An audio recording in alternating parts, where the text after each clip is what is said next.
Good evening. Welcome to the Zoning Board of Appeals meeting of March 20th, 2019 at 7:07 PM. Tonight, we will be taking care of a few minutes first here, and then we will continue the public hearing for the enclave.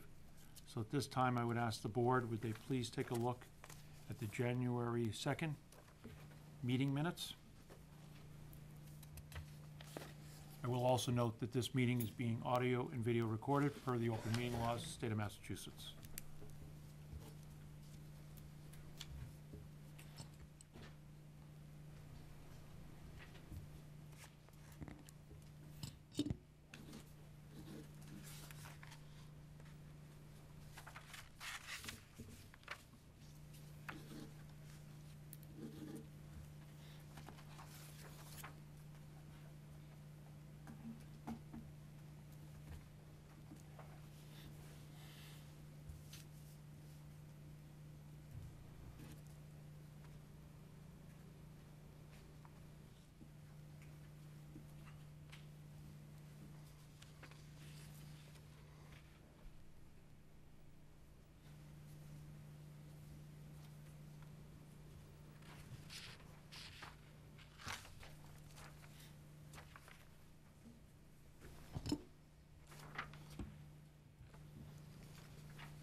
Do I have a motion to approve the January 2nd, 2019 minutes as stated? I make a motion to approve the January 2nd, 2019 as written. Second? Second. Any discussion? All those in favor? Aye. Aye. Now would you take a look at the January 31st, 2019 meeting minutes? For some reason, I don't have Jeremy. Amy, do you have an extra set? I have it right here. I can give him a set. Thanks.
Chris, about 15 minutes.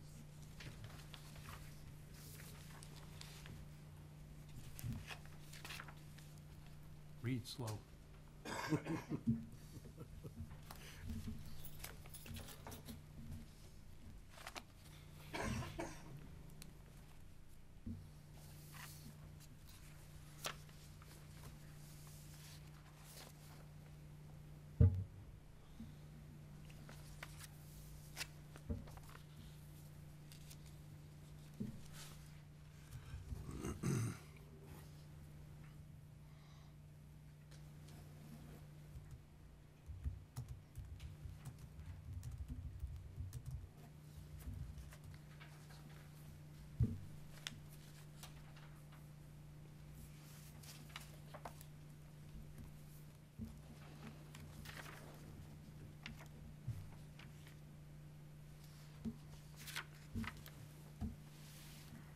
The only thing I noticed, Amy, was on page 2 of 5, second paragraph to the right side. Fourth sentence down, it says, Mr. De Placido, that it is a standard cross-section. Probably should stay, Mr. De Placido stated that it is a standard cross-section. Okay. Good catch, Chris. Any other comments? So could I have a motion to approve the January 31st, 2019 minutes as amended? Your turn. I wasn't here for that one. I don't think that's I make a motion to approve the January 31st minutes as presented and amended. Do I have a second? Second. Any discussion? All those in favor? Aye. At this time, I'm going to open up the public hearing for the enclave, and then we will take a short recess in a moment. We'll take care of administrative business. Yes, Mr. Chairman, I request permission to recuse myself from the remainder of the meeting of the Enclave. Have a good evening. Thank you. At this time, we're going to take a short break as we wait for one of the voting members. Chris, could we take a couple-minute break?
Good evening again. Welcome back to the Zoning Board of Appeals meeting for March 20th.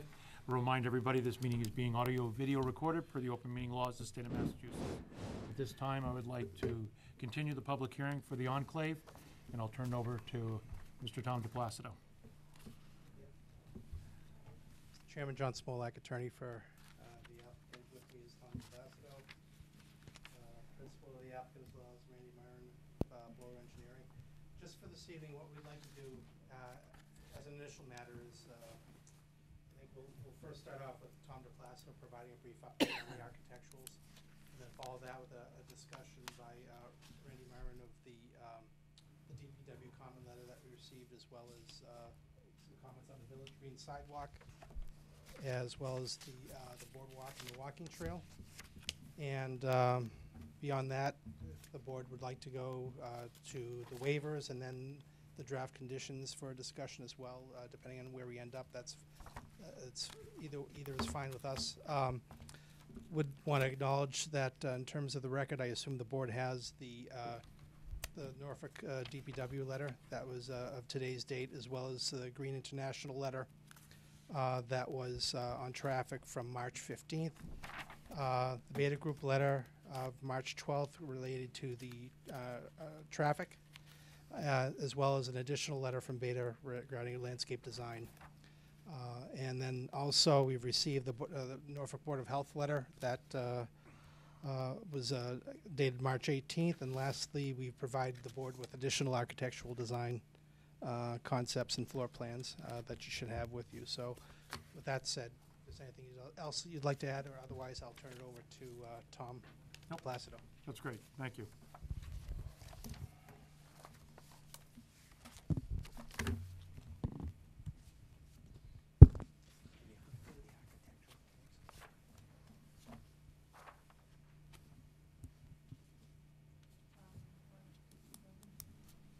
Yeah, we'll just go like, let's go to B first. Good evening, Tom DePlacido for the record. Actually, just a few minutes ago, I handed out some architectural plans. There were some revisions that were made that basically were as a result of Glenn Fontecchio, the architect, the peer review architect's comments with that. Our architect looked at his comments, and actually it's in the other B, the one that I sent over there.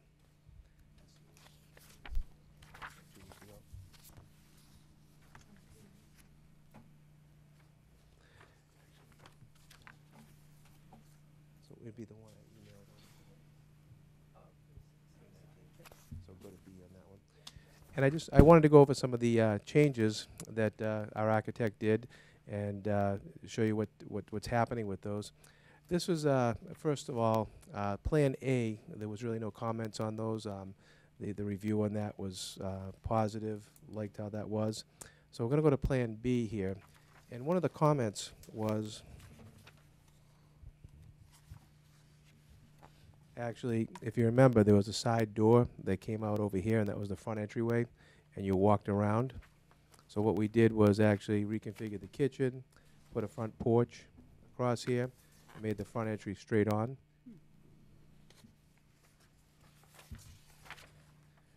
So this is the new look of Model B.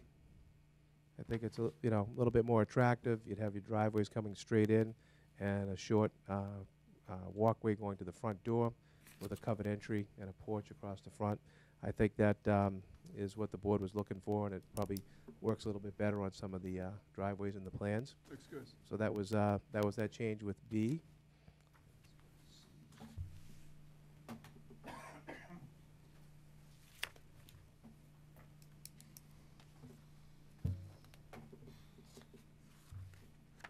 This was actually Model C, and this is the ranch. And actually, this front door was recessed in a little bit more, and there was just a small covered entry. And what the peer review architect recommended was putting a porch across the front, which we did. Brought that all the way across.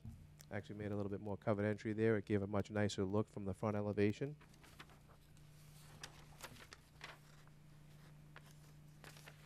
So this is the new look it has. You have the roof extending all the way across, a nice covered entry, covered porch, and that's the ranch model. As you can see, there's really, it's almost indistinguishable between the ranches and the two-story units.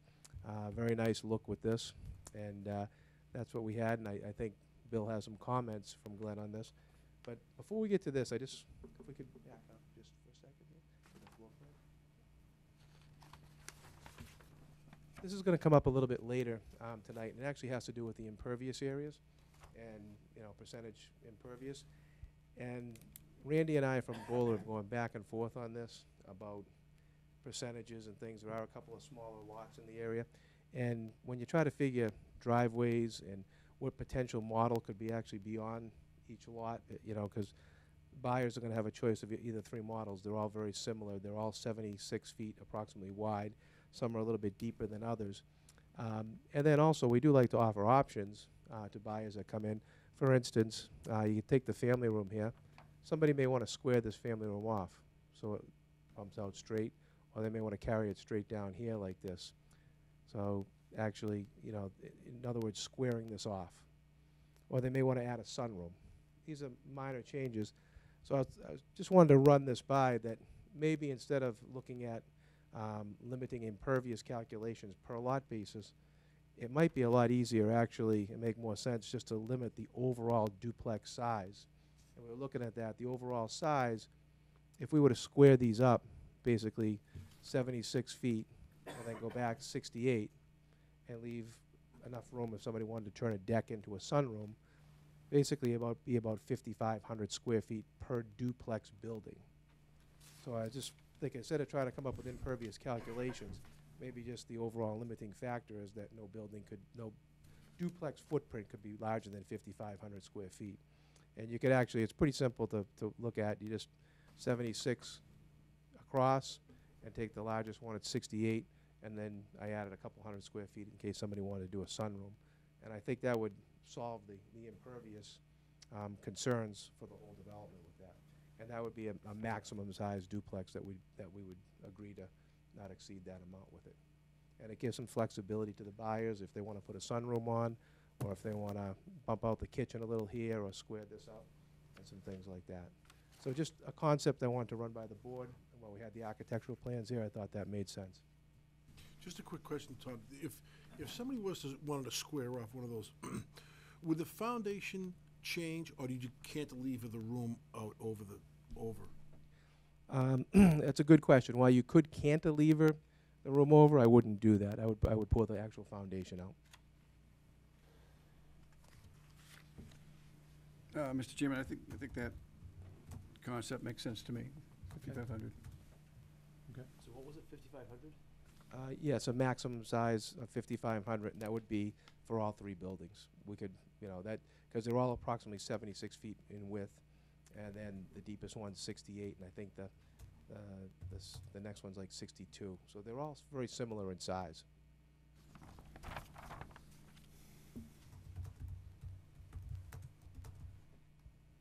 I don't know if you wanted to talk about it.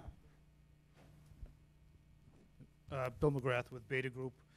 Yeah, so Glenn Fontecchio, who's our peer review for architecture, had sent a memo to the board dated March 12th after he had reviewed the initial architectural plans. And as Tom mentioned, he had a couple comments on Unit B and Unit C. In particular, Unit B with the entrances on the side, the revisions that have been made, Glenn was able to review today. Unfortunately, he can't be here, but we did talk, and he's satisfied with those changes. I think it's much improved. And the same with Unit C, adding the porches along the front. He thinks is a nice addition, so he doesn't have any additional comments. So I think he's satisfied. Thank you, Bill.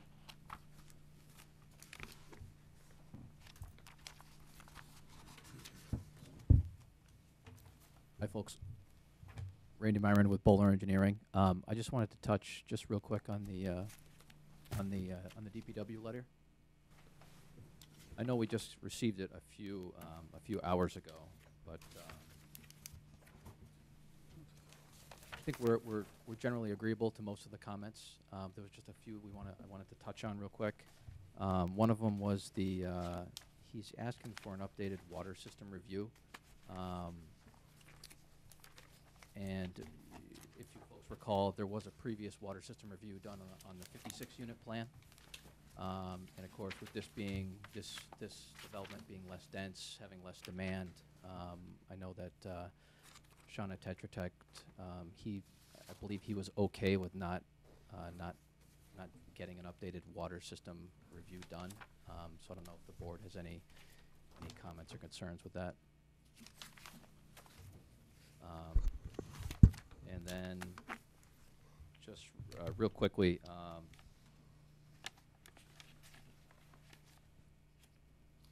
the DPW, they also had a comment relative to the brick pavers. Looks like he's concerned with some of the durability of them. Again, I would just ask for the board's comment on that. And you know, in general, again, we're pretty much agreeable to most of these comments and concerns. The other item I just wanted to mention was that we did pass along a sidewalk plan over to him that shows a sidewalk being extended from the development over to Cleveland Street. And Amy, do you mind pulling that up just real quick? And he was going to take a look at the plan and give us comments within the next few weeks. I think he mentioned in this letter by March 30th. So, but just to kind of show you folks the, we just kind of shaded in the new sidewalk that's being added along Village Green and along Cleveland, and it connects over to Rockwood Road. So. Are you proposing a sidewalk, a crosswalk? There will be a crosswalk, yeah. It's not shown though on the Not plan. shown there, but there will be a crosswalk, yeah.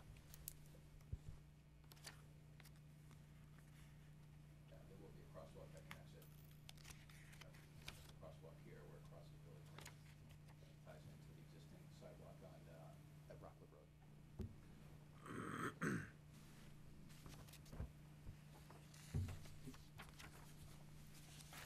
I have a question about the sidewalks. What are we doing on the sidewalks? I mean, do we need to do cobblestones?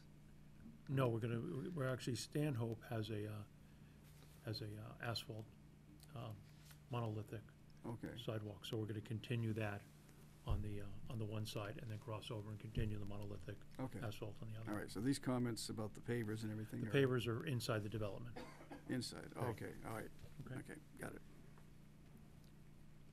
And then, also, just real quick, Amy, do you mind pulling up the wetland crossing exhibit?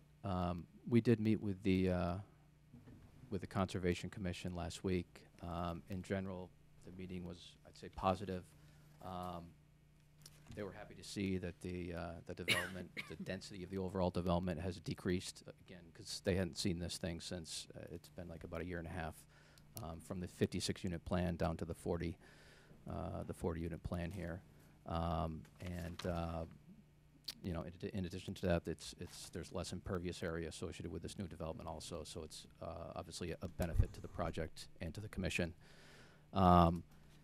They did have some questions relating to the wetland crossing, and we have not yet shown them this exhibit here, but we just wanted to show it to you folks. The crossing itself, you know, they're concerned with having the least impact to the wetlands. So we're thinking of you know, supporting this thing by some type of helical piles that you actually kind of screw into the ground to kind of limit the disturbance or excavation within the actual wetland. And you know, looking at some of the photos and looking at the site itself, the crossing shouldn't need to be elevated much more than maybe 18 or 24 inches high. It's fairly flat. There's some photos. Some photos right here. This is the crossing itself. I think this is looking north, and then this is looking in the southern direction. You can see it's not, you know, it doesn't dip down. It's fairly flat. So the actual crossing shouldn't need to be elevated that much. One of the other things that they also asked for was to do some type of material that allows the sun to penetrate through and allow vegetation to grow underneath. So what we're thinking of is some type of composite, some type of fiber grade material, something similar to this here. Again, this is looking down onto the decking or onto the boardwalk.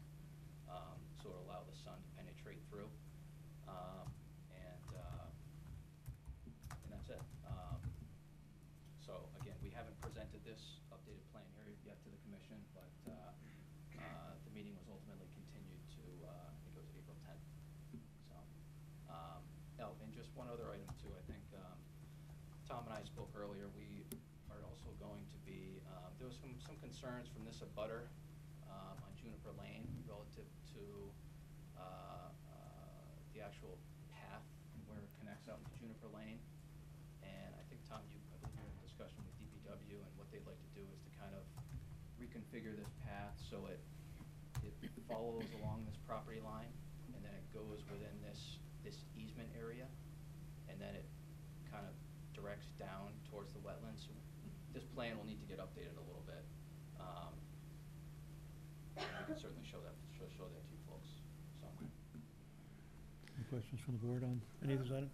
Why is there, I mean, when we walked the property, there was maybe a trickle of water out there. Why do we need the Tappan Zee Bridge? I mean, I thought it was just gonna be a simple walkway. It actually increases in the spring and in the fall. It actually winds up, did you say about, It does, yeah. I mean, the actual crossing itself from edge of wetland to edge of wetland, it's like 75 feet. yeah, in the But the depth of the spring. water is minimal at best. It is, again, it's flat. It doesn't really dip down. There's no like channel within there, but, you know, the I mean, wetlands were delineated and they were verified by the commission's consultant, so. Just seems awfully complicated for something very simple. Yeah. I don't know. Where do- Actually, there was a couple of pictures that were taken by Bola. This is actually more in the spring here, and you can see that's probably 25, 30 feet across. That's wet, and then this one's more, you know, in the fall type of thing. But you can see when it does get wetter, it's fairly wide on that, and that's why we have to go to that extent. Has anybody walked it recently since the snow melt? The most recent storm? Yes. Yeah. And it's increased? No, it's a trickle. Still a trickle? Yeah, it's still a trickle. Yeah. Excuse me. Could you state your name for the record, please? I'm sorry, Bradshaw, 11 Village Green. Okay, thanks. Randy, I have a question for you. Where does that path sit as it comes up to, is that Juniper Lane? Is that kind of in the middle of the lot, or? Yeah, Amy, do you mind just zooming in a little bit?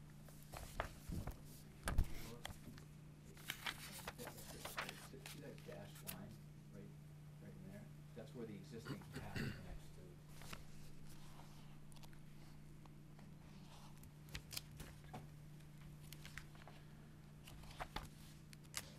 Yeah, it's right, it's this dashed line here. It's kind of within the middle of this lot here. That's where it connects to the lane, that existing cart path. So what's this dark thing here? That's just the easement. We highlighted there's a drainage easement that's out there on the abutting property's land, and actually, it actually goes into Norfolk Holdings property. For whose purpose? It's for the town's purposes, for there's some drainage, I believe, some stormwater drainage within Juniper Lane that actually discharges out into the wetland, into Norfolk Holdings property. You're proposing to move the trail onto the neighbor's property? No, the trail would stay on Norfolk Holdings property. It would just, what it would do, right now, we're proposing the trail to kind of follow along. It would stay on our property, on Norfolk Holdings property, and then it would kind of jut over onto this drainage and drainage easement that currently exists, and then it would tie into this area over here.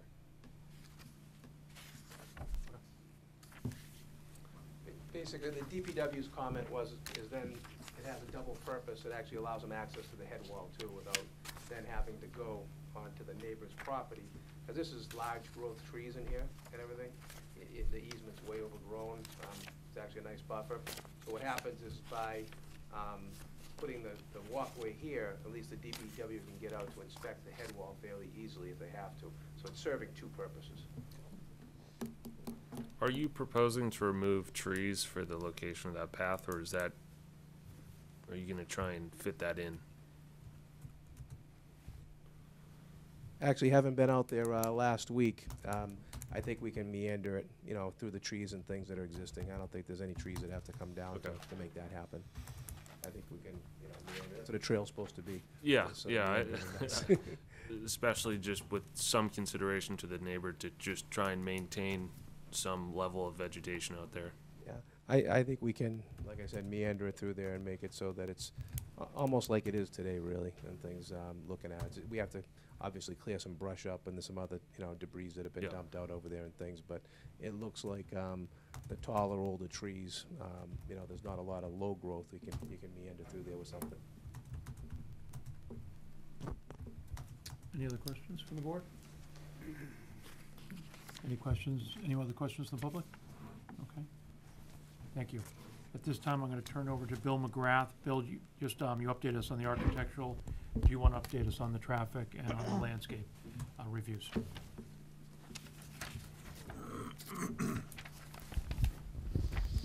Thank you, Mr. Chairman. Again, regarding traffic, as was mentioned,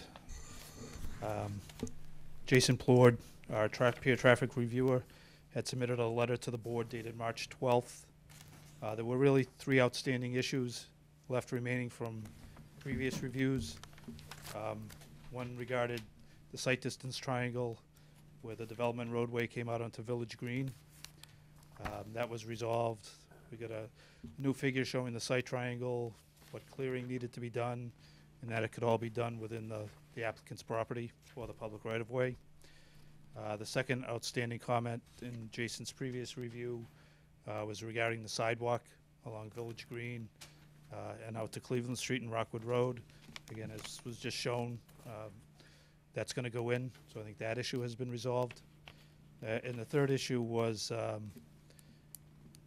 the traffic operations at Rockwood Road and Cleveland Street with the development traffic added in.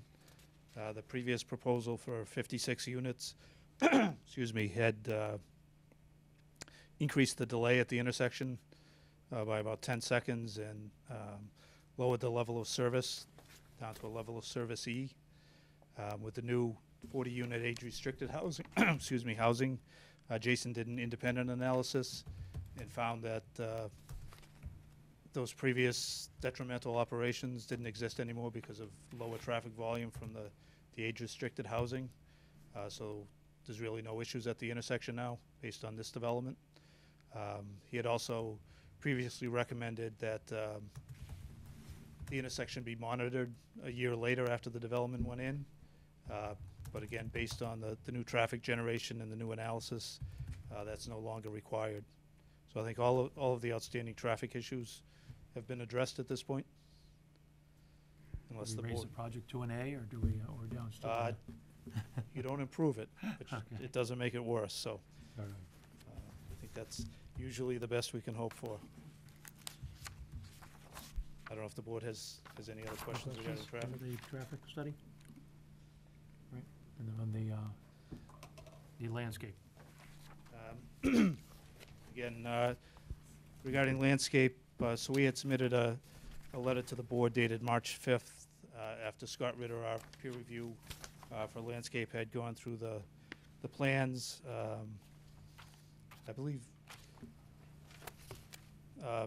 Matt Merver from Bowler had addressed these at one point and sent a letter in with their responses. We took the opportunity for Scott and Matt to talk. Unfortunately, they didn't get a chance to do it till today. But I think we've resolved most of the issues. One of the issues for the board concerned the caliper of the proposed trees. They were originally proposed to be 2 to 2.5 inch caliper trees. The subdivision regulations require 3-inch caliper trees. After discussions today, I think the applicant has agreed to 3 to 3.5 inch caliper trees. So there's some discussion as well regarding the entranceway and possibly adding more low-level shrubs around the evergreen trees. After some discussion today, we understand the reasoning for keeping the evergreen trees and not the shrubs. Really at the entrance, the shrubs probably won't be a great benefit. So we're in agreement that the plans as designed at the entrance are okay. Another comment regarded similarly around some of the buildings, reducing the number of evergreens around the buildings and adding more shrubs. And I think that discussion today the applicant agreed to do that. And I think that can be shown on the final plans. I don't think there's any need to amend the plans at this point. And I think really the, excuse me, the final outstanding comment was discussion about the location of the trees versus the septic systems, making sure there was no root interference from the trees with the leach fields. And I think, again, after discussion today, the leach field septic system haven't been designed yet, final design. So I think, again, in the final plans, that'll be the time to take a look at it, make sure the trees are compatible with where the systems are. So I think that's fine. And just one final comment, an additional comment, regarding just some screening for the detention basins behind some of the buildings that back up to the detention basins, which again, I think the applicant has agreed to add that. And same thing, I think that can be done in the final plans. I don't think there's a need to revise the plans right now. So I think those were the outstanding landscape issues, which again, I think have been resolved to our satisfaction. I don't know if the board has any questions. Any questions for Bill? No, happy to hear about the increase in the size of the trees. Yes. Yes. Yep. Good job. Okay, at this time, the reason everybody comes, waivers. Gotta love them. So Dan, do you want to take over here and continue with our waiver review? Sure. I'm plugged in. Amy, do you have the March 6th letter from Green with the, okay, can you email, Have it in your package, though? was it handed, oh, it's today? It might be, yeah. I can look for it later, but at some point, Yeah. I just want to make sure you had it because I haven't seen it, so. Well, I'm just not, If you have one. is that yours there? That's yours.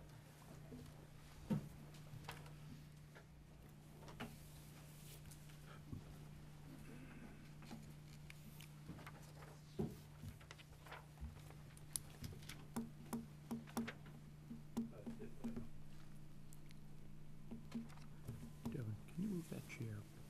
Yeah, thanks. Oh, we're missing, Joe, Joe. Oh, okay. it's too bad. We're going to be giving him a sidewalk. Yeah, that's right. All right, Mr. Chair, do you want to just run from the top to bottom? We'll cover the big issues. We can skip over the ones that we've already talked about where there's no red lines. The red lines on this draft are the changes that were made at the last hearing, as well as any additional changes that were made between last hearing and tonight. Do you all have copies of the red line version? Ours don't have a red line. They actually have a black line on the left-hand side, so when Dan refers to a red line, you just gotta look to the left side and you'll see a black line there. You saw that, Mike? Just go back one, right there.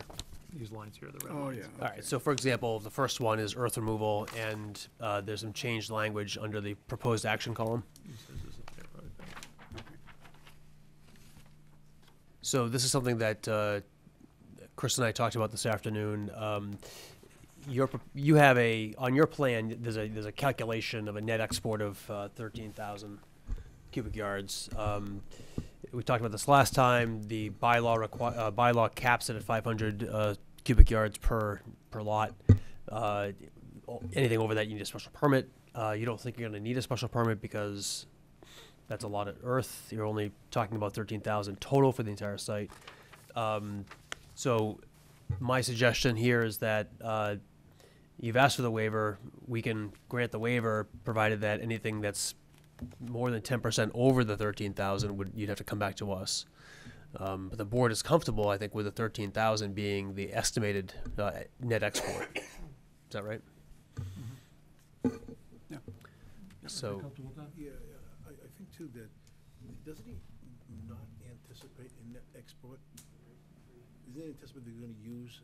oh, he's right. We can ask him. Some export. Go ahead. Do you anticipate a net export? Well, I believe there'll be a net export of the 13,000, but, I don't think it's gonna be much more or less than that either way. You know, Randy was just talking to me here, you know, what would happen if we had to adjust because of water table or something like that with you know, finalizing perk test and things, but once again, it's a net, so if we have to remove extraneous material or anything like that, then, and we have to haul something in, it's still net on that, so I don't see it being an issue. You follow what I'm saying? Yeah. Yeah, if you imported. If we import it, it doesn't impact anything. Right.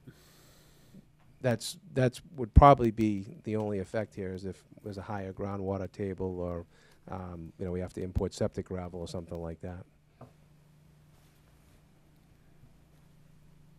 Yeah, the problem is our bylaw doesn't speak to net export. It talks about removal of 500 yards per lot. So maybe we need to restructure the wording of this so it's not net.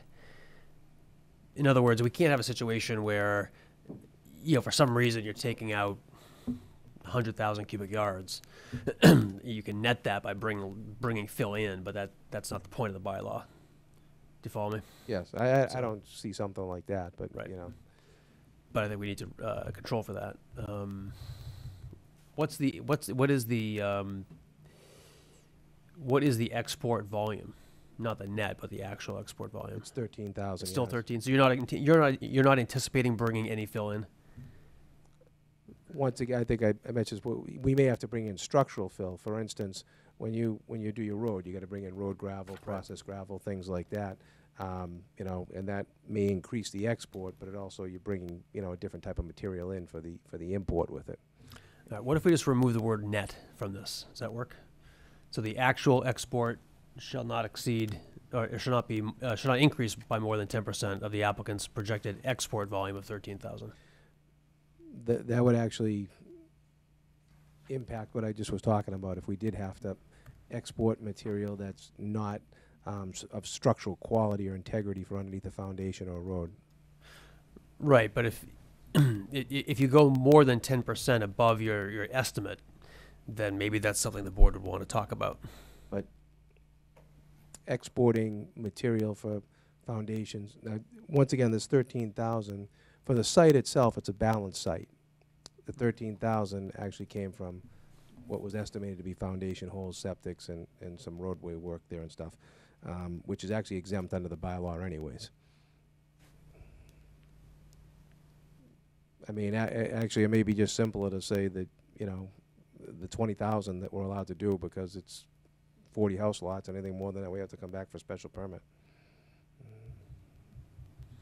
So anything in excess of 20,000 export, Because actually, the which would be our current bylaw, right, the- Dan? the current bylaw actually gives us more flexibility than what you're proposing here. So do you need the waiver? We don't think we do, but we're just playing it safe.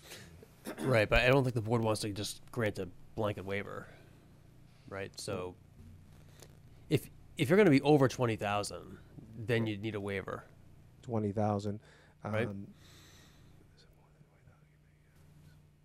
Or 500 per lot. I think we just got to look at the wording of the special permit for earth removal, and take some of the language that's out of there that exempts foundations and roads and things like that, and that would probably cover us. I would recommend, if you don't need the waiver, that we take it out, and then if it looks like you're going to have to take out more fill, I would take out more earth per lot, then you come back and ask for the waiver. But it doesn't sound like you need it. If the foundation doesn't count, if the earth beneath the foundation doesn't count in this calculation, and you're only looking at 13,000 total, then you don't need the waiver. Yeah, I mean, it really seems like we don't need it. We're just trying to be cautious with everything. We're not talking about a whole lot of fill. I mean, even if it's 20, it's not Yeah. really significant. Why don't we remove it, and then just, if you need it, you come back to us, and it'll be a minor modification anyways, right? Yeah. Yeah. I mean, we would know relatively. Well, unless it's a huge amount, but it's not Unless, going to be. We just don't see a huge amount. Right. We just don't see it. You know, if anything, there'd probably be more import because the groundwater would be higher or You something. want to like just that. remove it, the waiver? I think it would. makes sense just to I would, remove it. yeah. Yeah. I mean, just Yes. the reason I'm recommending removing it is because the board's actions on this project can be a precedent for future projects, and so ideally the boards should not be waiving bylaws it doesn't need to waive. So I think it'd be, the better practice is to reduce the number of waivers, and if you need to come back, then you can ask for. Because I think under the existing bylaw, we have enough flexibility to make this happen. Okay. So, remove it. Yep. Yep.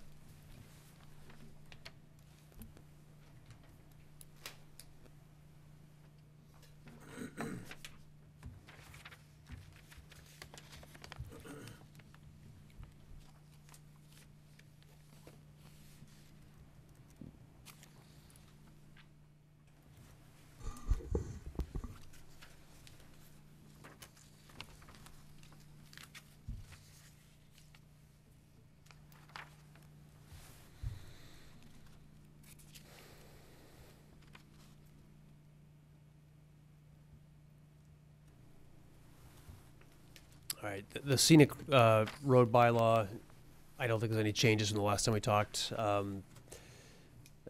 Just in terms of logistics, the way this will work is that the applicant will flag the trees that they're proposing to remove. The board's peer review engineer will go out there, look at the trees, compare that with the plan, and make a recommendation for whether it's appropriate or not. One question on that is with respect to the ZBA determination. We're trying to make this a self-implementing, so you don't have to come back to this board so often to police it. And one comment we wanted to make is that maybe the DPW would review that, review the tag trees, and I think we say where it's consultants, John, so I think we'll probably just let the peer reviewer do it, which in this case would either be Sean or Bill, just have them do it, so we won't have to come back to the ZBA. It'll be part of the construction management plan. We'll let the peer reviewer, who's overseeing construction, do that. But this is a public way. Yeah. Because the town, it's a DPW road. We're talking about Village Green and Cleveland Street. It's a public way. To me, it seems like the DPW would be the one, and he's the tree. They're the tree warden as well, that would want jurisdiction over their existing public ways. I thought we talked about that last time, Mr. Chairman, having the DPW and the tree warden monitor that. I could be wrong. I thought we talked about that. On this one, we sort of left it to the consultant, but I think we can do the tree warden on this one, since we refer to him later on, Dan.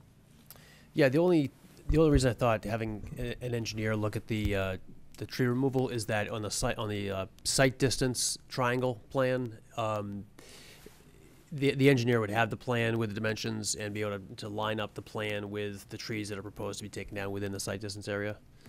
But Right. he can do that. We're just trying to take care of two things at the same time, but we can. But you're talking about mostly trees that are going to be taken down for the sidewalk?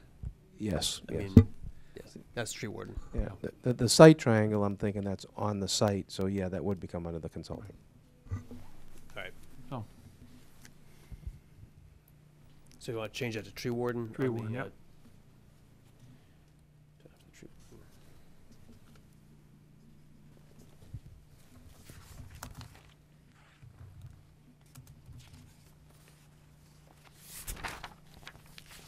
Okay.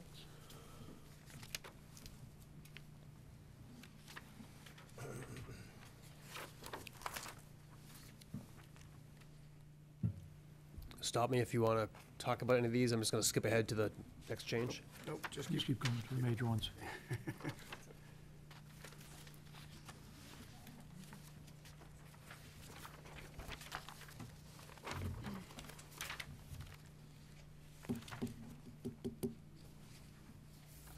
The floodplain request came out. All right, so I guess the next one is the waiver from the schedule of dimensional regulations. These are things like lot size, frontage, setbacks. So the language change we talked about in the setbacks, the side yard setbacks, is here in red. So the language I'm proposing is the minimum yard setback is side yard setback is 10 feet with an asterisk, and the asterisk says each lot has 2 side yards. One side yard will have a 0 setback because the building is attached to another building on the adjacent lot. The other side yard must be at least 10 feet deep from the edge of the building to the property line. Make sense? Okay. Just a question. If I think that describes everything and defines it reasonably enough. Do you need item number 1 up above?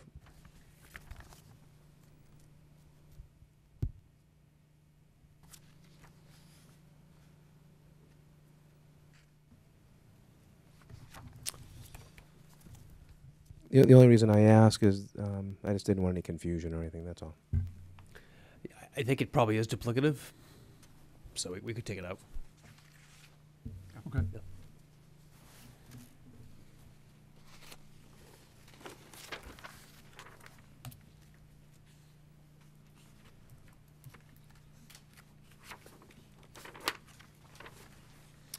All right, and then with respect to maximum site coverage, you guys have actually given us a sheet that has the site coverage, I think, for each lot. But then Tom proposed a different way to handle this by suggesting that there be a maximum footprint for each building. Each duplex building would be no greater than 5,500 square feet as a footprint size. That gets, I think, gets to the same place. Yeah. So, if that works for you, for the board. I like them. So I'll reword this, and you'll have a new language for the next meeting.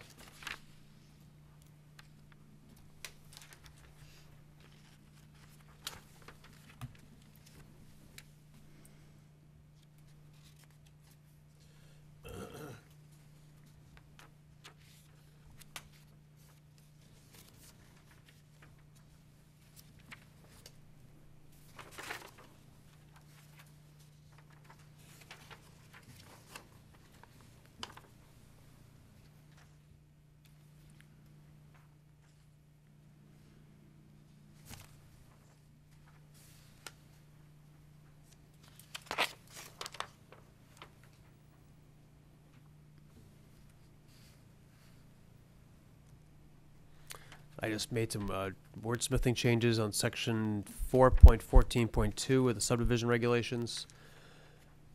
I just changed what the description of that was. That provision regulates offsets between intersecting streets, as well as putting a cap of 25 housing units for subdivisions that have one access road. So that's being waived here, of course, since it's one access road and 40 houses. I talked to Sean about the reverse curve issue. He didn't have any issues with what's being proposed here.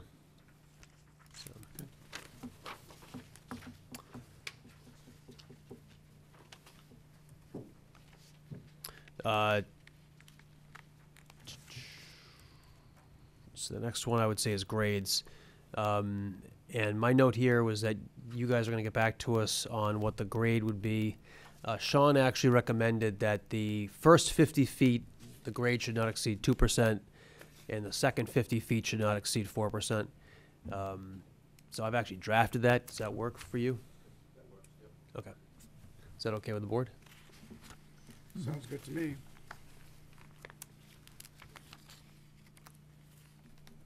All right, so I'll change this language before the next meeting.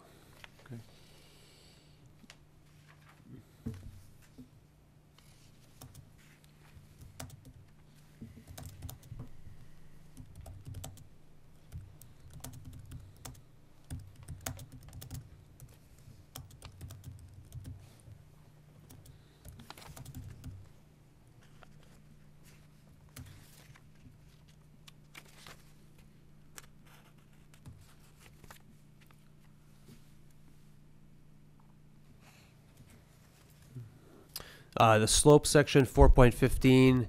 I don't think you need. I think we talked about this last time. I don't think you need it. So do you want to just withdraw it then? Because otherwise, we're going to deny it. Okay.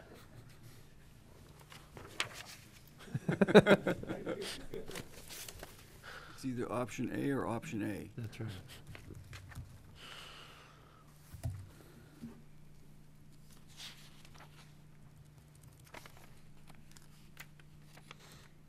slope of the driveway, I just reworded the board's action on that column so that the waiver is to allow the private driveways on the north side of the project roadway to slope towards the roadway. That's your intent, right? Was it just the north side, or was it all the driveways on that? I can't remember. Because usually from the sidewalk, or it does usually pitch in, and they did figure the driveways in their drainage calculations. That's correct. We did, but it is just currently the driveway's on the north side, that slope towards the road, yep.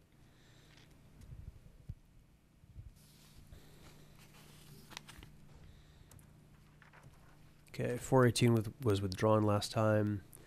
Stormwater management. So my note here is that you're going to get back to us on what you needed waivers from. 4.19 is actually fairly comprehensive. It's several pages of design requirements, modeling standards. So do you have something for us, or? I do, yes. I guess, is there an issue with the board granting like a blanket waiver versus going through the 8 or 9 or 10 requirements? Well, how many requirements do you need waivers from? There's a few things. One of them was, it says that, roof recharge shall be provided in separate facilities. We're not providing technically a separate facility for recharge of roof. Everything just goes down to the stormwater basins in the back or in the front. There was another section talking about providing groundwater monitoring data. We've provided a lot of soil testing data, but none of it was technically groundwater monitoring data. There's been no groundwater monitoring that's occurred at the site.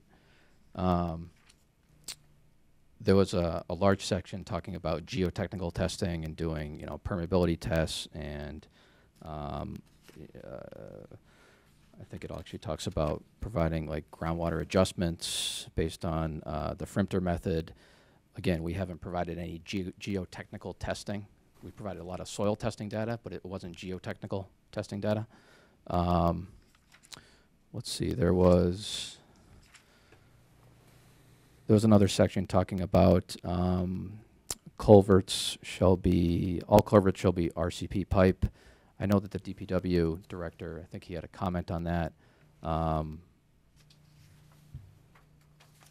But I think it was just referring to the pipe within the roadway.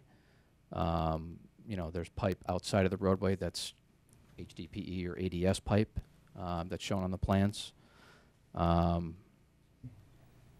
There's also another section talking about all catch basins shall have a 5-foot inside diameter. Our plans just propose a 4-foot inside diameter. 5 foot's not really necessary for the size pipes that we have. I think a concern of the DPW director was being able to use the clamshell buckets to actually be able to clean out the public catch basins. In 4 foot, you'd have no problem.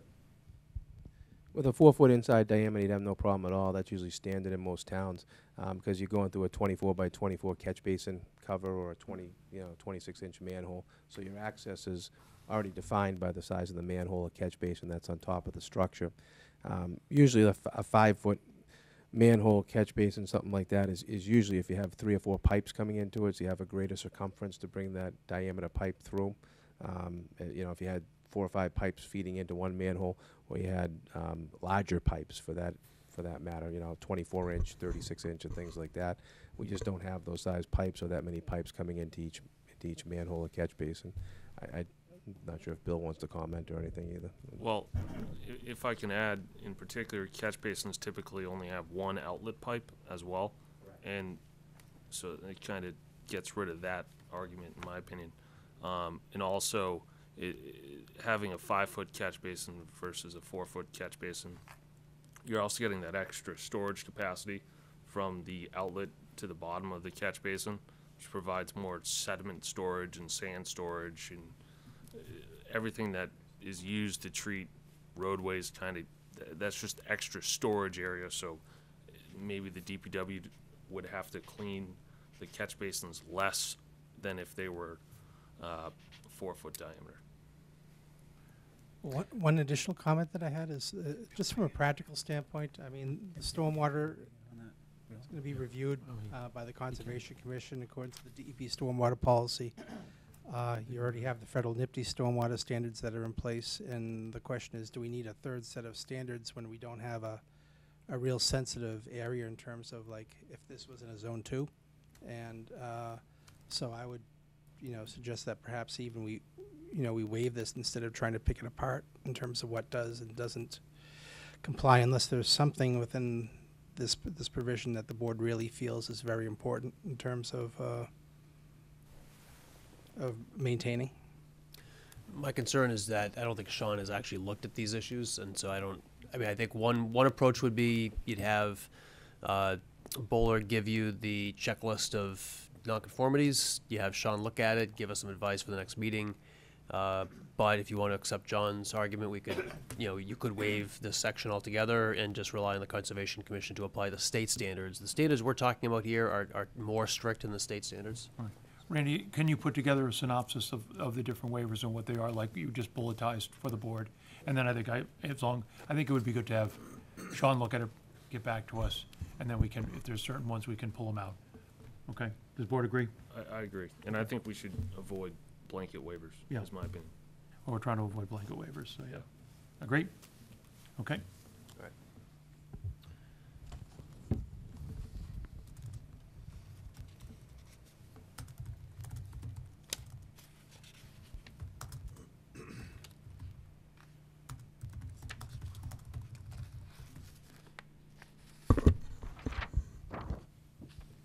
Okay, so the next section is 5.14. This requires the boundaries of the lots and the roads to be staked prior to construction. And so I think what we agreed to here was we would say the third and fourth sentence of that regulation is waived, but the first and second section would apply. And I'll pull out my trusty subdivision regs and to remind everybody what this says.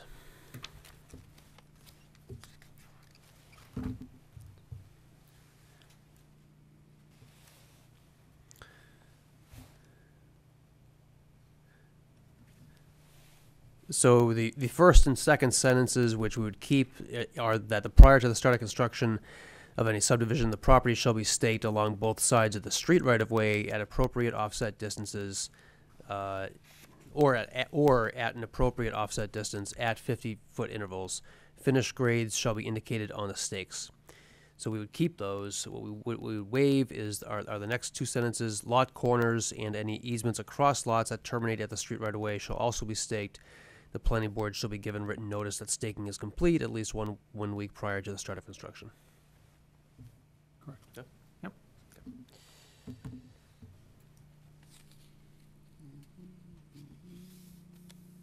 Okay, now we're at 521, minimum widths and depths of streets. At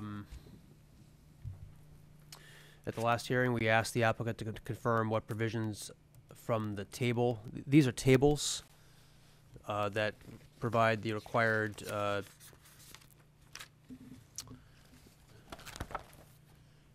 minimum widths of right-of-ways, paved travelways, the sidewalks, and then the roadways themselves, minimum depth. So we're talking about the depth of the base course, the binder course, finish course, etc. So do you have a synopsis of what you need and what you don't need? We do. Okay. Would it be more productive to give that to me in writing, and then we'll... Do you want to hear it now, or? I think it's easier just put in writing. Yeah, quite honestly, we had so many versions of waivers and decisions going back and forth today. We didn't bring that one. Okay, Okay. no problem.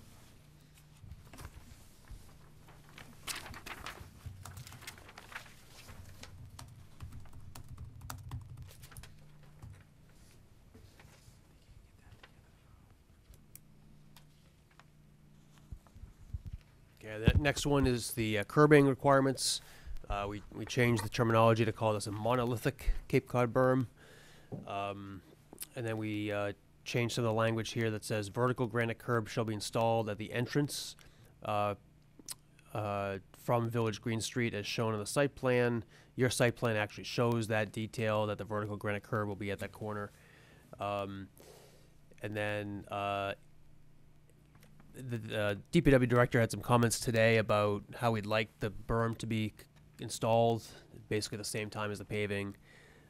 So instead of trying to get into the detail, well, actually, I did quote his language from his memo, but bottom line is installation methods for the Cape Cod berm and castings shall be coordinated and approved by the DPW. And then the next sentence just quotes what his comment was in his memo from today.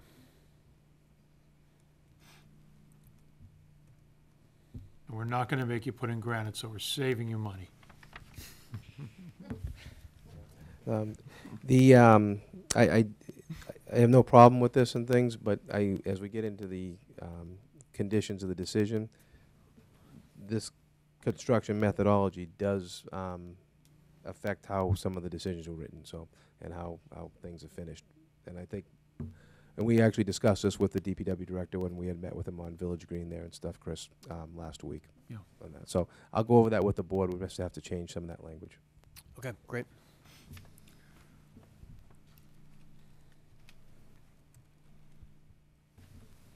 Okay, 5210-2, clearing and grubbing. What we're saying here is as set forth above, a limit of work boundaries shall be flagged and staked prior to site clearing. No mature trees shall be removed within the buffer area. That's that 50-foot buffer that we've talked about.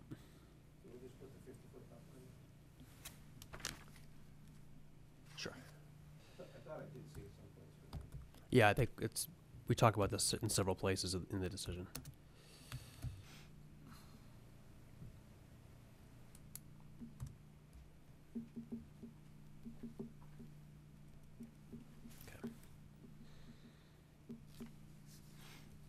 Yeah, later on in the decision, I think in the conditions section, we talk about whether or not there needs to be tree wells, or actually maybe it's in this waivers. And what we said was any tree that's within 20 feet from that boundary has to be flagged, and then the tree warden would decide whether or not tree wells were necessary. Yeah, right. All right, next, flared and metal ends, my favorite topic. I talked to Sean about this. You're not even proposing this, right? You're proposing riprap coming out of the pipe? That's right. A riprap apron, so you're not going to have a flared end? I mean, I think there would also be a flared end in addition to the riprap. Oh, before the riprap there's a flared end? Okay. That's right. Yep. He didn't have a problem. Sean didn't have a problem with the HDPE pipe, so I think that's what you need the waiver from here. So is this worded okay for you guys? Okay.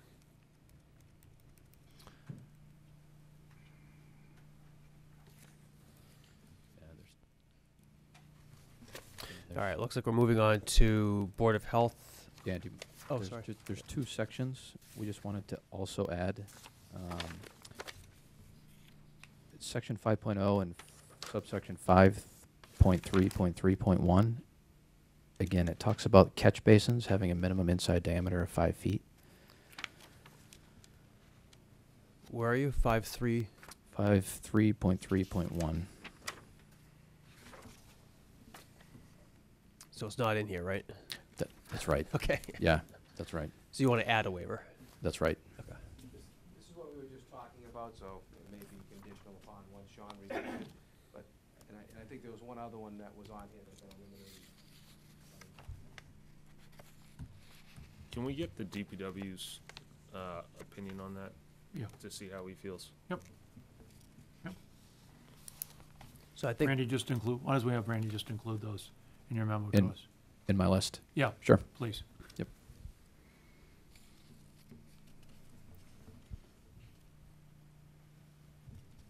And there's one other section we also wanted to add to. Sure, what's that? 5.3.3.2, which I think this one was previously removed. Again, it talks about catch basins and him having them at intervals at continuous grades of no more than 250 feet. Well, you already withdrew it, so it's too late.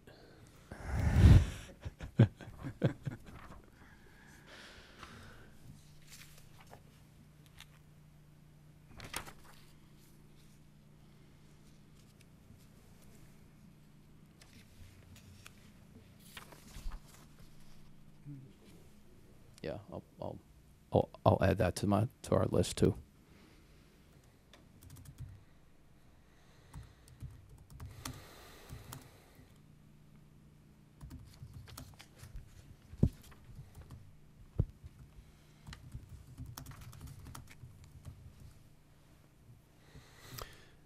Okay.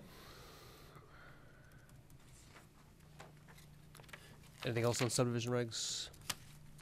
Okay, moving on to Board of Health regs. Dan, I had one that we had skipped over was the, which had to do with the stabilization, which I thought, let me find it.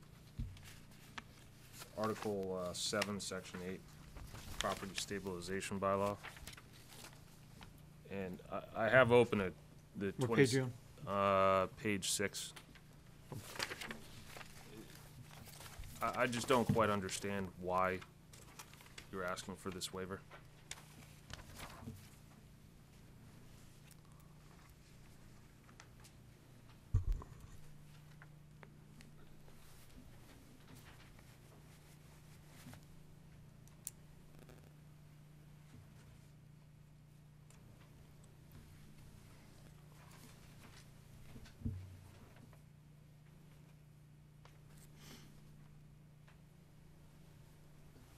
My sense is, yeah, I mean, I think my sense is that, you have the NIPD's requirements under your plan that requires stabilization. You also have, Conservation Commission review and approval.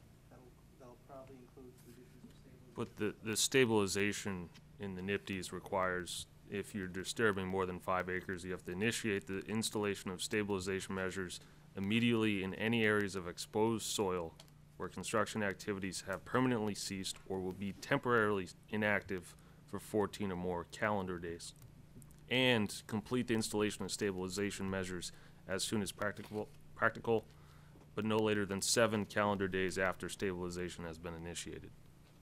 That seems more restrictive than the town bylaw. So then why would we need the town bylaw for this? But I guess I would ask why you need to waive that if NIPD's is more restrictive. Conflicts. It's redundant and outdated. I mean, that was there probably before, the decent small regulations. I don't understand why you need to ask for a waiver for something that's less restrictive. It's just to avoid conflict and, between two different regulations. Just what's the harm in waiving it, I guess, or it's already more restricted. I think I expressed that before. We should minimize the number of waivers, and if you're never going to be in a position where a property is going to be unstabilized for 60 or more days, is that what you're saying? Is that that would never occur because NIPD's would prohibit it? That's my understanding. So So. We'll find an outdated bylaw.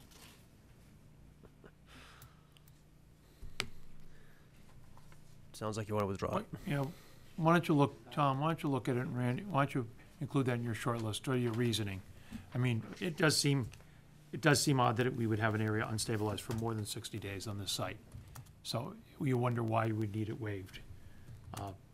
But, you know, If it's constantly under construction, you're working it, I mean, there would be some temporary stabilization here and there, but, that would be a reason that it would be not, stabilized, in the heat of the deck.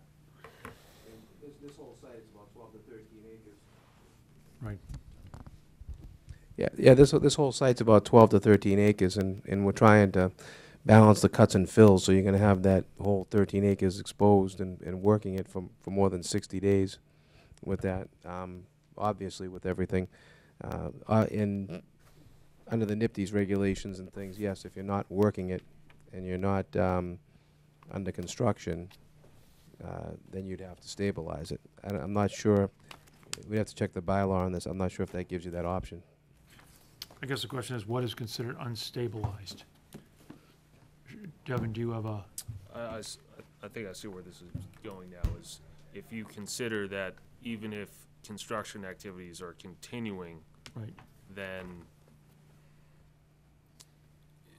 even if they're continuing from the 0 to 60 days, once you get to day 61, would our bylaw still say, you know, it's unstabilized even though you're working on it? Which I would agree with you there, then that would definitely Bill, can we get conflict. can we get some help here, Bill? What have we done in the past, Dan? Do you recall? We're gonna let Bill All right. know. No, I think this bylaw is probably a little dated, but probably still applies in some circumstances. But on a site like this, where it's not a subdivision where you're working individual lots, you're kind of working the whole site at the same time. I think the NIPD's SWIP, Stormwater Pollution Prevention Plan requirements are probably more relevant and are probably gonna require Tom to have his pollution controls in place. I think there is some possibility if the town wanted to come out at 61 days, as Devin mentioned, and say you're still working the site and we consider this unstabilized, I think that could possibly happen, but I don't think that's the intent. I think a site like this where you're kind of working everything at once, excuse me, the NIPD's SWIP process is probably more appropriate than the bylaw. And it probably has more teeth as well. I mean, the bylaw does define this very broadly, and I could see where the applicant would want a waiver. I mean, it says that all properties which have been cleared of trees and et cetera shall be considered an unstabilized property, which shall require a special permit. This shall apply even if such property is a subject of a permit for construction, earth removal, improvement, or alteration of any type. So even though they are required to have pollution prevention plans and stabilization requirements from NIPD's under the town's bylaw, it is considered unstabilized and would be for more than 60 days. So I can see why they'd want it. We've waived this in the past. Yes, we have. I know Have we? Yeah. Do you know how the planning board deals with this Yeah. situation? Bill would probably know. That's why I think Bill, Yeah, again, I think it's, when the planning board's dealing with a subdivision, it's a little bit different because I think what they're trying to prevent is coming in, clearing a house lot, and then leaving that house lot for 60 days, not doing any work on it. So I think it's a little bit different application with the planning board. On some of the site plan reviews, I'm not sure if anyone's actually asked for a waiver, but again, I think when you're working a smaller site, say like next door, you're really never in that position because you work the site, you start to put up your foundation. So I think this more applies to subdivisions and not on a big site, not having a contractor come in, clear a house lot, and then walk away because for whatever reason, the house fell through or got delayed. My opinion would be, in a case like this, it's probably better to waive this and rely on the NIPD's SWIP process to regulate it. But I'm not sure how the planning board handles it in all cases. And we also have conditions in the decision that deal with stabilization and erosion Right, we control. do. So we could waive it and subject to the conditions to which deal with this issue. Yeah, and I think conservation is gonna have conditions as well in their order of conditions that will deal with erosion and sediment, so. you comfortable, Devin? Yeah, after a little bit of confusion on that, I think it Kinda makes went full sense now. circle. All right. I think we're at the Board of Health section now.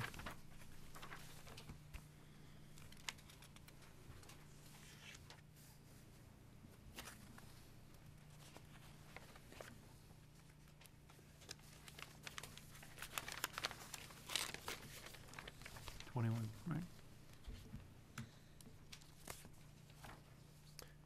Okay, so the first waiver request, you would call this guidelines. I actually couldn't find this. Is there an actual document that says guidelines for plan review for subdivisions?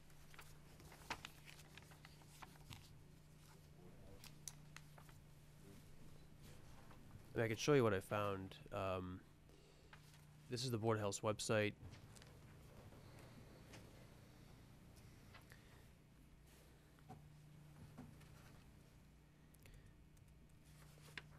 So if you see over here, documents, there's this, but that's not it. There's the fee schedule.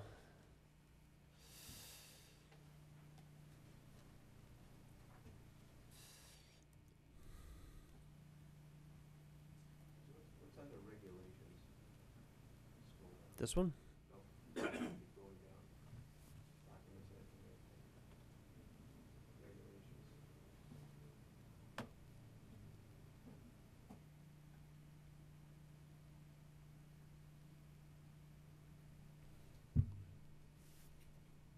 Aha. This one? Maybe it's the same thing, I don't know. Well, yeah, no regulations, yeah, you were right.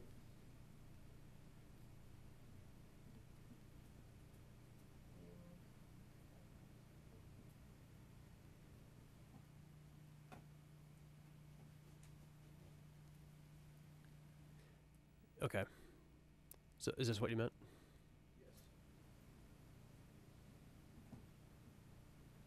All right. Why don't I take a look at this again? I Would you? don't think Wade commented on this point. But what he was concerned about was the fee waiver. And my understanding is there's really two kinds of fees. There's the fees that the Board of Health charges when it reviews subdivision applications and special permit projects like this. And what the Board of Health did here, I think, was simply pass along the waiver request to probably Tom Houston at PSC to review, and they came back with some advice. So there's that fee, which from what I understand is the minimum fee would be $12.75 for that work.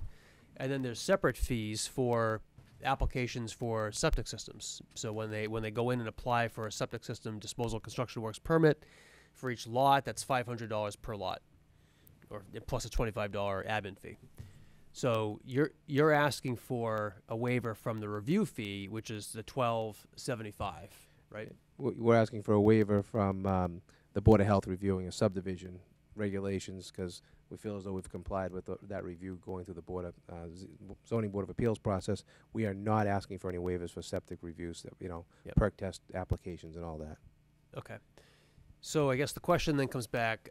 I mean, I think we can waive the regulations that we just looked at because that's subsumed within this 40B process. The question would remain, should they pay the $12.75 fee that the Board of Health would have ordinarily charged? It did, I think, probably the same level of review that it would normally do for a subdivision. It just did that for us. It probably paid Tom Houston something to do that. So if we waive this, then the Board of Health doesn't recover whatever they spent to have that done. And then I guess the second part is I think we should clarify in this decision that we're not waiving the per lot fee for the septic systems, which the applicant is agreeing not to pay. So. My opinion is we should not waive that fee.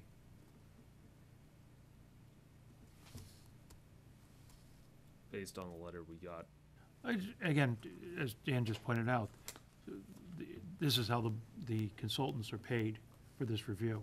If we don't pay them, it's coming out of the town's pocket, So I think it's worthwhile recovering that, so we can pay the consultant. Do we have an Wade, actual? Wade doesn't do the review for this? Wade does, yeah.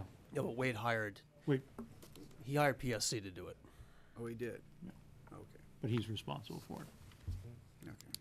Whatever the town's paid the consultant to write that letter that they responded to, we have no problem paying for that, whatever that amount may be. I think that's the only letter that we've received from the Board of Health, correct? So whatever that is, there's no problem reimbursing the town for that. Do you want to clarify with Wade? Let's clarify with Wade and find out what this fee represents, okay?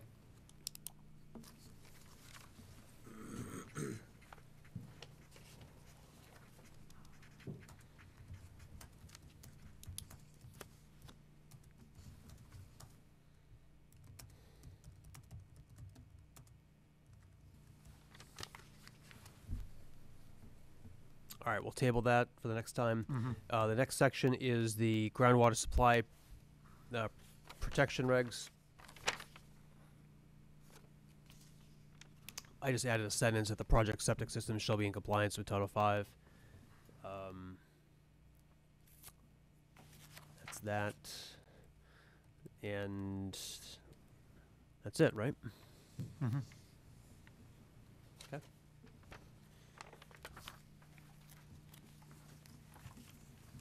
Anything else on waivers?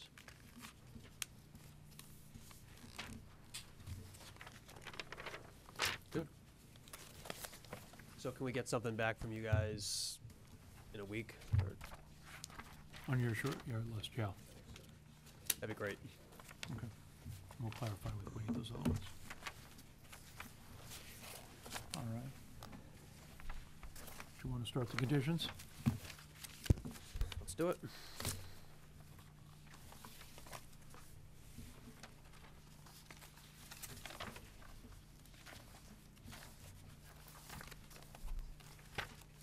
Ian, have you gone through these yet with John?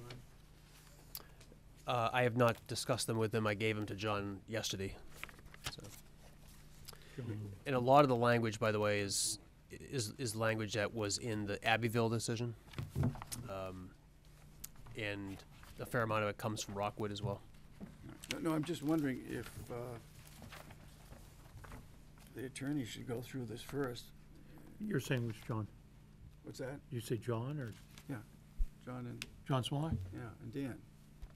Yeah, you've seen, John's seen it, right? Yeah, we've seen it, and Yeah. Oh, you have? we just haven't provided comments to Dan to respond to. Would you And- prefer to wait and do your comments before we review them? Our next meeting's gonna be April 3rd. It's up to you.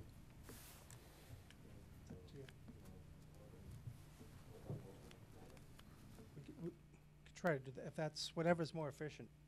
I'm just trying to think of what's more efficient, that's all. The- Yeah, the only general overall comment I'd make is that, you know, in terms of the decision, we think that, you know, this is obviously a different project from Abbeville, and so we think some of the conditions maybe should be reduced in some fashion, but that's a discussion we could have with Dan, if that's the way we want to go, or if we want to touch upon some of the higher points.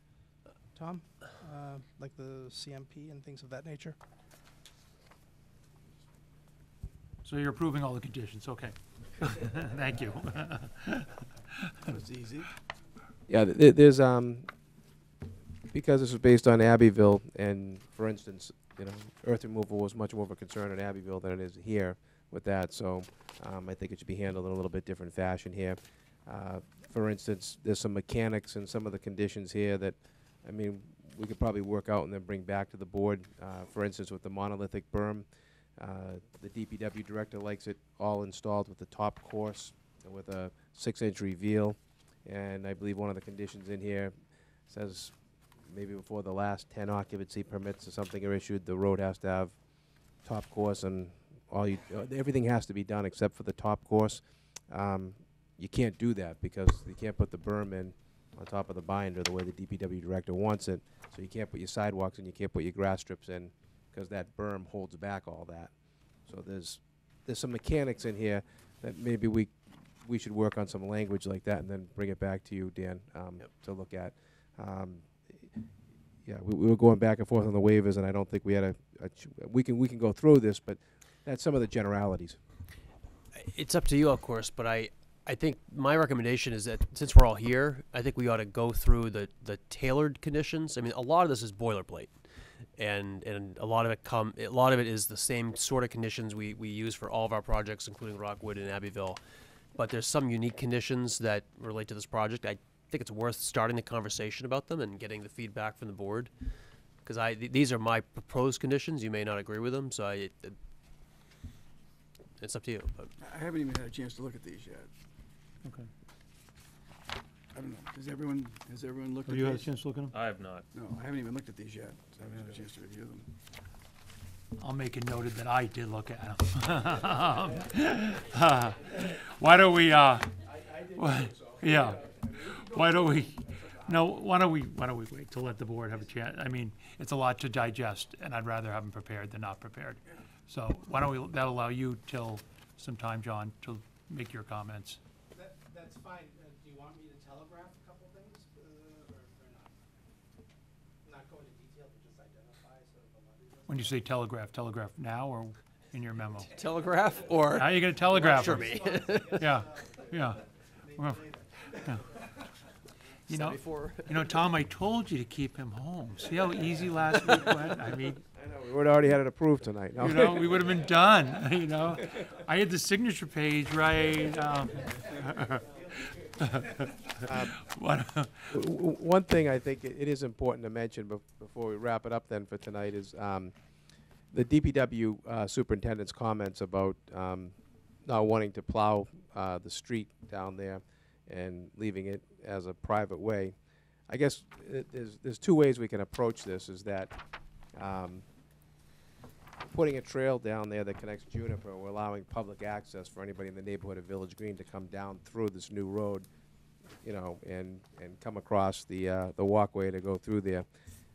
This is an age-restricted development. Having built a few of these, and like over at the Village River's Edge, there's already a real lot of pushback there.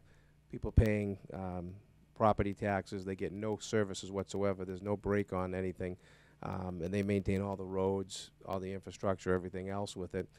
And I'm just thinking, you know, but that's a private subdivision. Now you're going to take this, and you're actually saying, well, you still got to pay to plow the roads, maintain it, and everything else. And oh, by the way, you don't have any privacy. We're going to allow anybody to walk through here that wants to use this trail. And I just think that really there's going to be a problem with that in the future. And not only is it going to be difficult to try to explain that and sell that to people wanting to move in there, I can literally see them blocking off the trail or doing something else with it. I think that if it becomes a public way, and that's a publicly defined walkway through there, and then the neighbors actually push back or anything else, the town can say, well, we're not following the street. You're making the residents of this project pay for something and maintain the roads, and then tell them that you're opening up to everybody that walks down there, and they have to pay for those people's maintenance.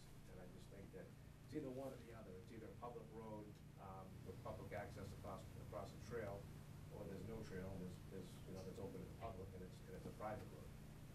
But it's an age-restricted development. To have children or somebody else walking through there to cut through, I just don't think it's right, and it is going to result in a problem. I can see it coming already with that. Just my thoughts, and I wanted to bring it up so everybody had some time to think about it, that's all. This is, Have you talked to Bob McGee about this? you know, Bob McGee's concern is what we all face is when the plow truck goes by your house, they leave a 4-foot pile of snow at the end of your driveway. Because this is only one way in, he's concerned that people with those 4-foot high mounds of snow at the end of the driveway are gonna be calling the DPW.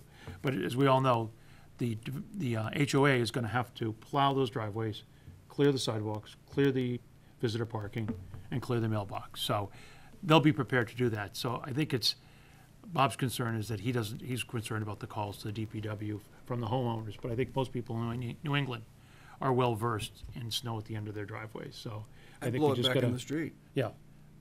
I just blow mine back into the street. I do.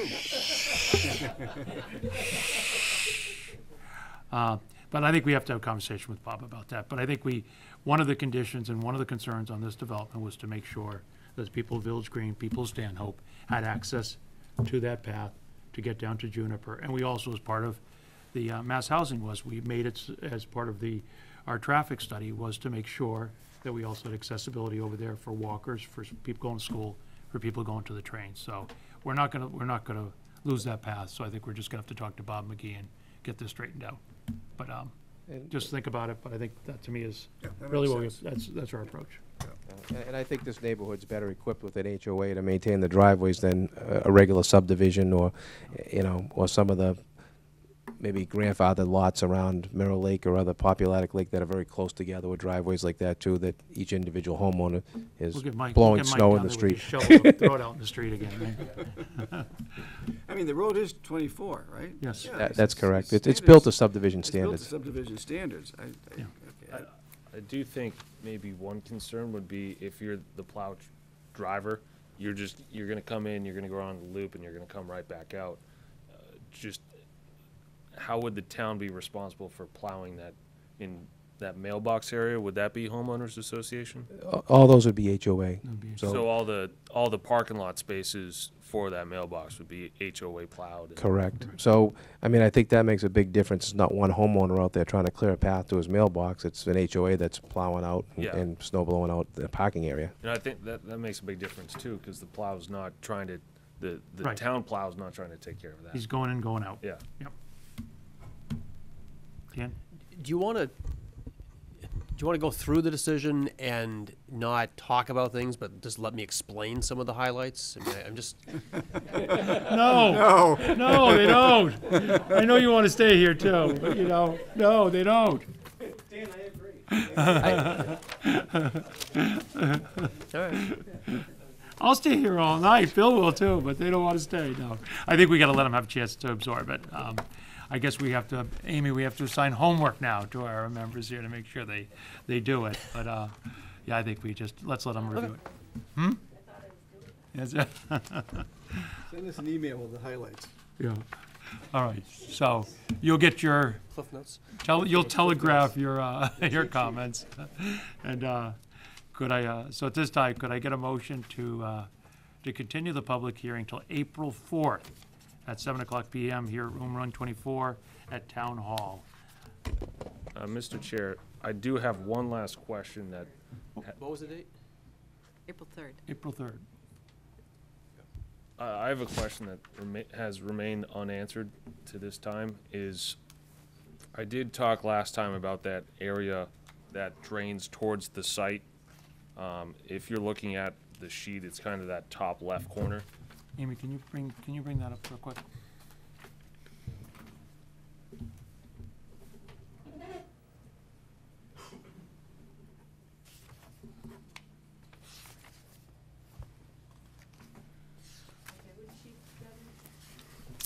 Just the overall sheet would work fine.